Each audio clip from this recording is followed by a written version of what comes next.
Biden has made it clear that there won't be any direct consequences for Mohammed bin Salman for murdering Khashoggi. Unfortunately, the visit is the equivalent of a presidential pardon for murder, and MBS would perceive it as the Biden-issued license to kill more Khashoggis. It is betrayal for Jamal Khashoggi, for Yemen, and a betrayal of what the Democratic Party stood for over the last 3 years. One day he's calling the Saudi crown prince names, and the other, Joe Biden's apparently on his way to Riyadh to ask him for a favor. Washington's begging Saudi Arabia to lower global oil prices by increasing production. I think he will meet with the Saudi crown prince. He has asked for all suppliers around the globe to increase production.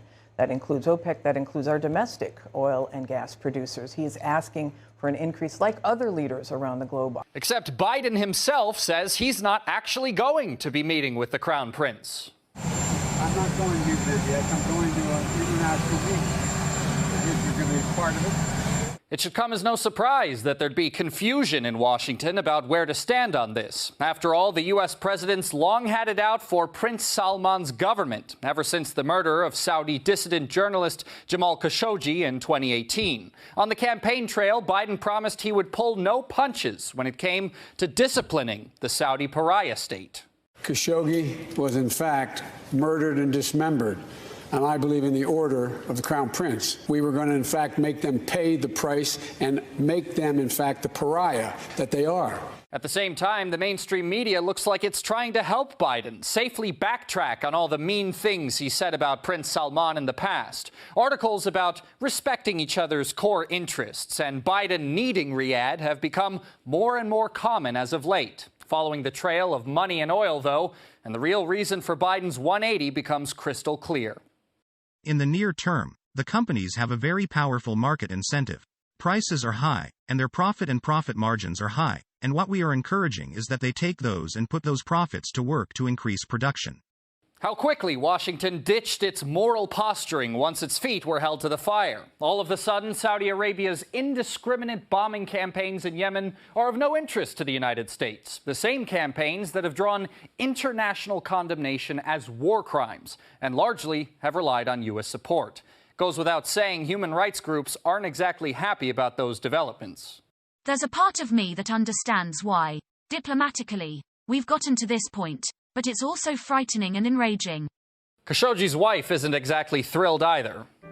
Mr. Biden, you'll soon visit Saudi Arabia as president, where you'll meet with Jamal's heartless executor, dishonoring yourself and Jamal by meeting MBS. If you have to put oil over the principles and expediency over values, can you at least ask where is Jamal's body? Doesn't he deserve a proper burial? And what happened to his killers? Surely it was easy for Biden to talk about principles before he became president, but problems as big as a global energy crisis sometimes call for sacrifices to be made. Still, going to Saudi Arabia? Whatever happened to exploiting America's own energy resources? Ahead of his travel to the Middle East next month, we urge the president to prioritize unlocking U.S. energy resources that are the envy of the world, instead of increasing reliance on foreign sources.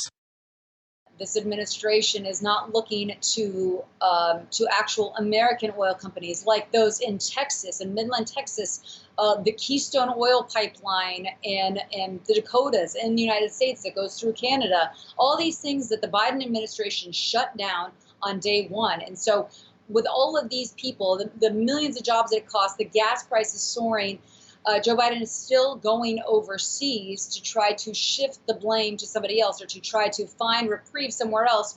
Anybody other than helping American companies, helping American employees, helping American businesses with our own in-home oil production.